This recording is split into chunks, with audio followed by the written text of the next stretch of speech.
Adam. If industrial design were a slasher flick, you'd be all 7 Nightmare on Elm Street movies. And you'd be Freddy Krueger's beautiful complexion, my friend. Welcome to Engineer vs. Designer. The pod baby that will gnaw your face off. For product designers, engineers, makers, geeks, freaks, and people who can eat 5 bags of microwave popcorn in a single sitting. My name is Adam, industrial designer of CADjunkie.com. And my name is Josh, mechanical engineer of SolidSmack.com. Each week's show is broken into 3 butt bust and halves.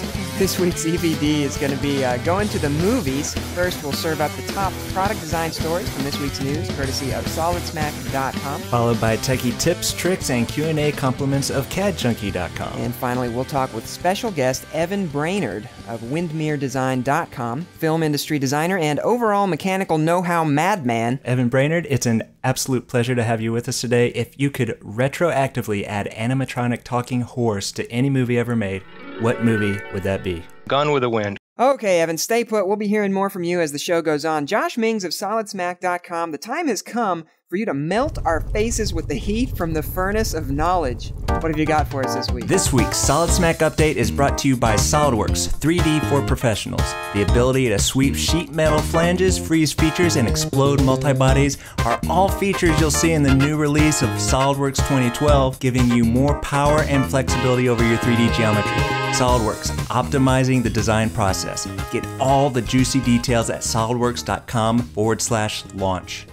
This week, EVD is going to the movies, and in the film industry, a little program called ZBrush has gone from obscure 2D illustration tool to the dominant 3D polysculpting tool in the industry. And this week, the long-anticipated release of ZBrush 4 R2 becomes available.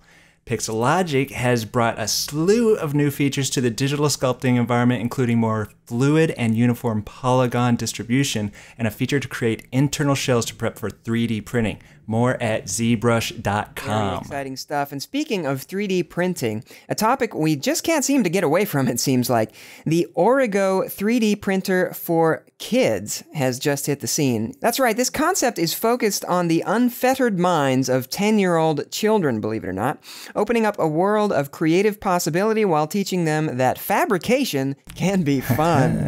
Children or adults can create their designs with the free web-based modeler, 3D Tin, and then simply print that out on the small purple desktop printer. The price for this? Less than 800 buckaroos, but it won't be available for another 18 months. Sorry, kiddos, you're going to be all growed up by the time this thing comes out. Oh, sorry. Now, let's say you want to wrap someone's face skin around a 3D model of a noggin. What's the easiest way to do it? Di-o-matic's new Facial Studio. With the slick character creation product, you take a couple photos, import and map the face onto the 3D head. Then the photo matching technology makes it fast, and after you tighten up that skin, you have hundreds of muscle-based animations to tweak every type of expression. A quick FBX file export and your heads can be brought into any major mesh modeler you abuse. And if Multiphysics gets your mojo moving, Exocortex technology has a big update to their Momentum Multiphysics for Softimage. Version 3 pushes the bullet physics engine to boost your crushing, fracturing, and cracking control. Plus you get force sculpting and direct explosions, and the new ability to copy motion from one object to another. Now, with both Lagoa and Exocortex providing some powerful dynamic simulation, you should have no problem adding sweet visual effects to your Softimage models and animations. And finally, a little hardware for you that's sure to make your tech-troubled life more portable. Display maker AOC has a new 16-inch screen full of high-resolution 50 million to 1 contrast and powered by nothing else than your USB cord. Yes, with your laptop and a couple extra USB cords, you'll be setting up the command station at your local Starbucks and looking pretty awesome. Single display rings in at 2.3 pounds and will only set you back 139 bucks.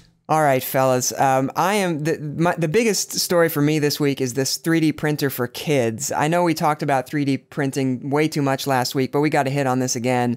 What do you guys think about this? Oh, so awesome. I cannot wait to see this get produced, but it's just 18 months. That's just way too long. But I'm glad they're doing it. It's needed to be done for a long time. Evan, you're a father, I believe. Would your kids have played with a 3D printer? Probably not. Because they wouldn't get a chance. I'd be playing with it instead. Right.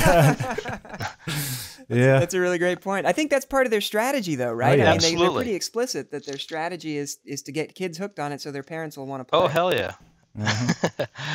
Yeah. I mean, I'm already guilty of tearing apart their toys just to see how they work, but this puts that on a whole new plane. Yep. Out of the way, Papa's coming through. Got to play with the 3D printer. Yep.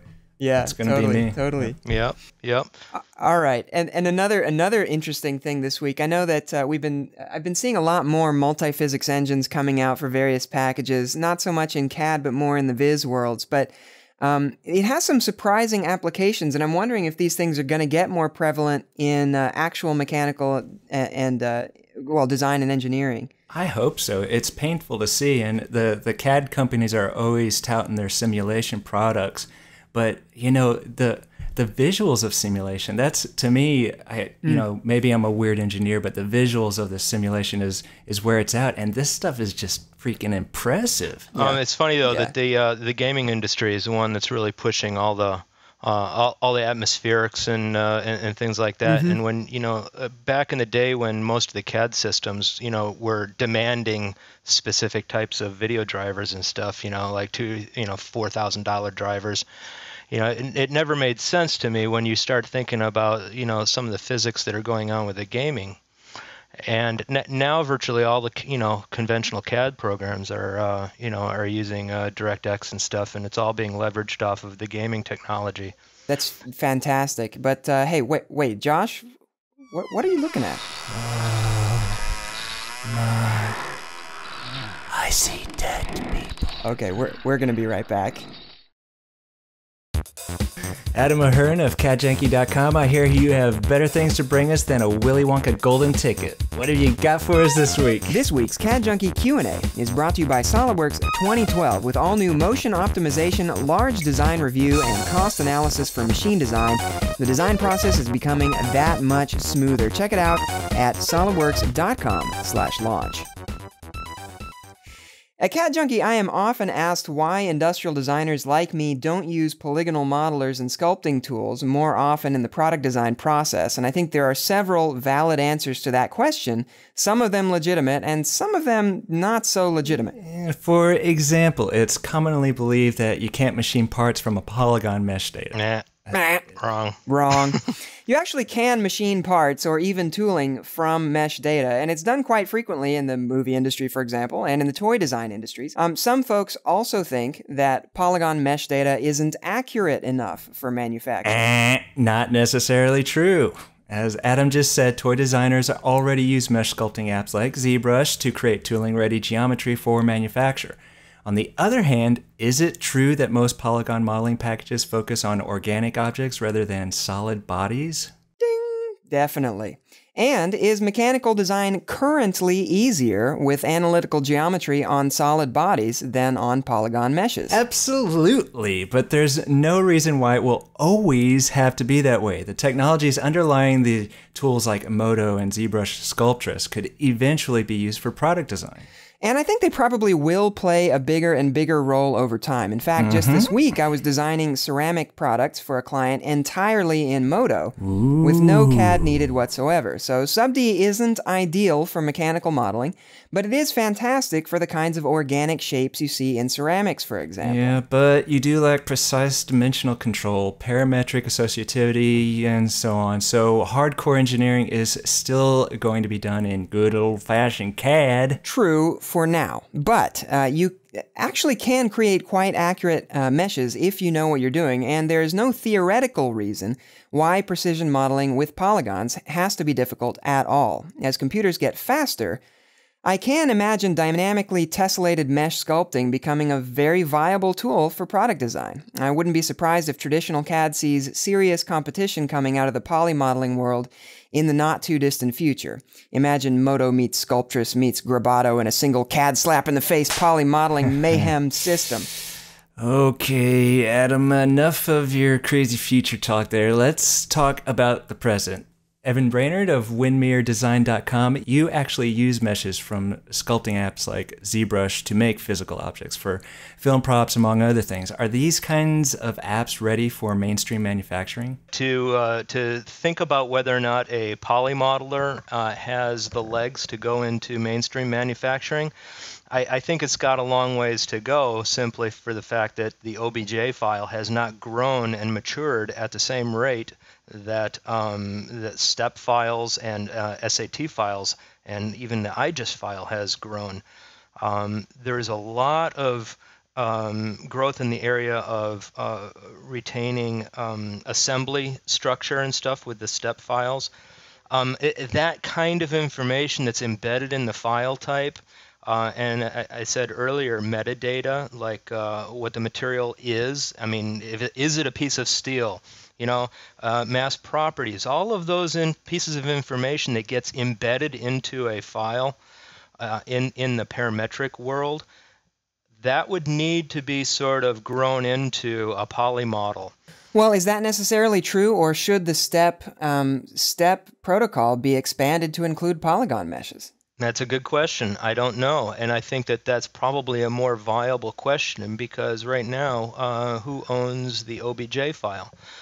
That's now an Autodesk product. Right. So if they've, if they don't really have it in their best interest to combine the OBJ into the parametric modeling world, they won't. Whereas the STEP and, the people behind STEP, that's a consortium.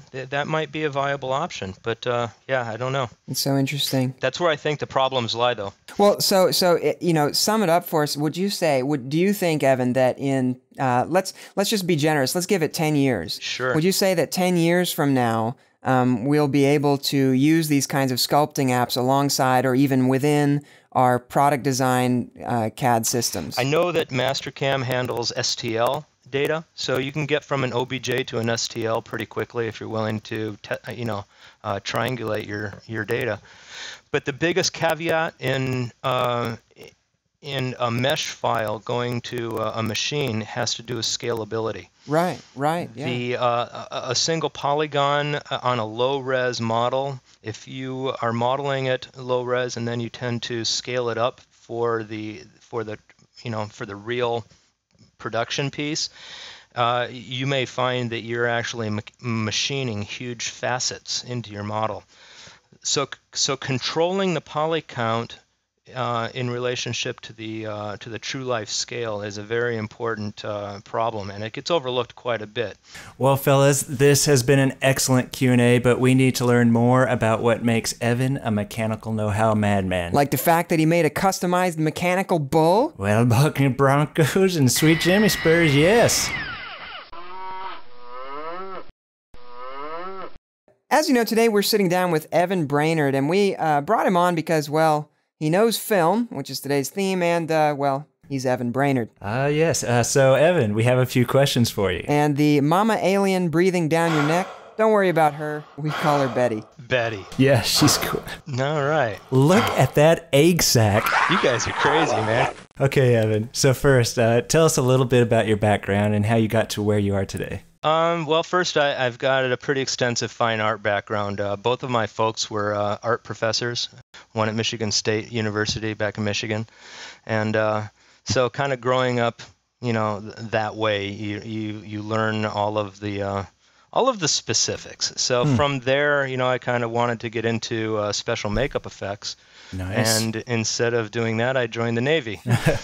And Different almost the same. atmosphere. Almost the same.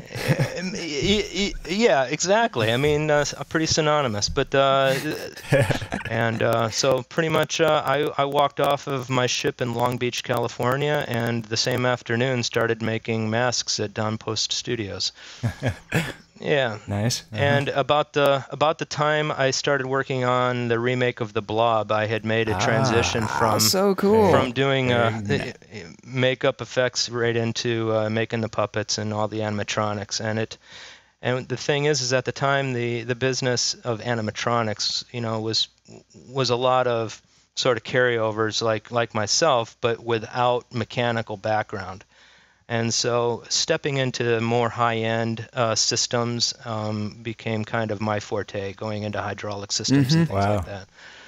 Wow. I mean, so that's real engineering. You know, it's not, yeah. It is, absolutely. And it kind of gets a bad rap because people think that it's just special effects and that you just kind of put it together with bubble gum and popsicle sticks. You got to know what you're doing. Which sometimes you can, you know, I've seen it.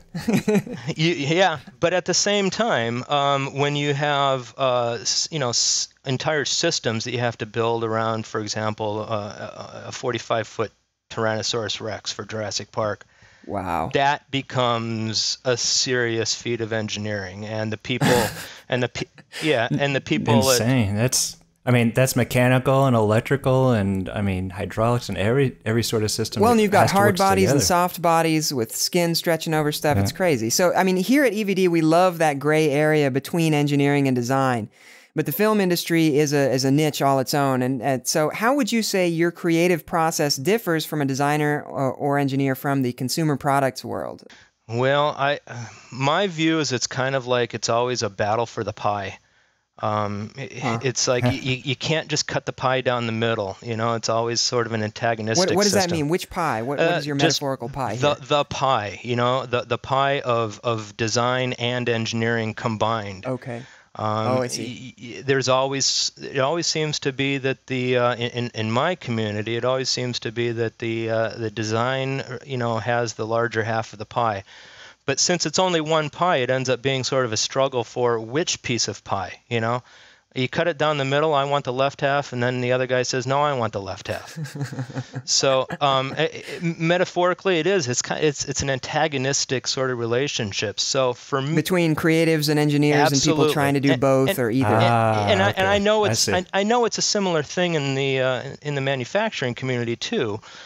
But here, roles are much more clearly delineated, I think. Yeah, but also in the film business, the turnaround is so much faster, and the absoluteness of getting it right out of the gate is much more imperative. You know, we pretty much make spot-on prototypes ready for final use as soon as it's done. So tell us about some of the movies that were memorable to you in terms of the flexibility to play around with your creative process here. All the projects, by definition, they're engineering challenges because the products I've designed, they haven't ever been done before. Therefore, the solution's always creative in nature. So to split hairs between being creative and you know, it doesn't even make sense to me. But there's two shows in particular that kind of probably always ring for me when questions come up. One is Jurassic Park, and the other is Last Samurai. Those are both benchmark projects for me because The Last Samurai was the one with the animatronic horse. Yep. And very few people even know that there was an animatronic horse in that movie. I certainly didn't know that. In fact, I didn't know it till this moment. Oh, really? It's beautiful. Yeah, I knew that you had done one, but I didn't realize it was that horse. Well, actually, I've done a couple of horses. Wow. But yeah, the Last Samurai horse was pretty interesting. You know, but let's go back. 10 years earlier, I was brought in to do the T-Rex, a full-size, 45-foot-long T-Rex, and the flexibility and the creativity that we're referring to in that case had to do more with, you know, my boss, Stan Winston, basically pulled me aside and he just told me that, you know, he trusted me. Now, what that meant is I had the ability to kind of look at any kind of system, whether or not it was a motor-driven system, a hydraulic system. It just didn't matter. He just said it just needs to be right. Well, Evan Brainard, having you on this show has been even better than the time I watched the entire Star Wars series supplied with only a pair of underwear, 3 bags of Bagel Bites, and a 12-pack of Mountain Dew. Wow. That's an honor. And if you would like to send foam scraps and Netflix gift certificates to EVDHQ, please address them to Josh. Hey, and if you want to send us your high school remake of Blade Runner on VHS, please send that to Josh as well. EngineerVsDesigner is much like a replicant from Blade Runner, except we need comments instead of love. Give us some feedback on EngineerVsDesigner.com. Insults are welcome as always. Yes, and if you desperately wish to see us between the jaws of great white sharks, be sure to like us, +1 us, follow us, or whatever, as social media has also been correlated with horrible mechanical shark attacks. Thanks again to Bill Fiorito for the mad crazy heavy metal in the background. We'll see you next week, and remember, without engineers, designers would be drawing spaceships all day and not flying anywhere. And without designers, engineers would be flying into space with Muppets.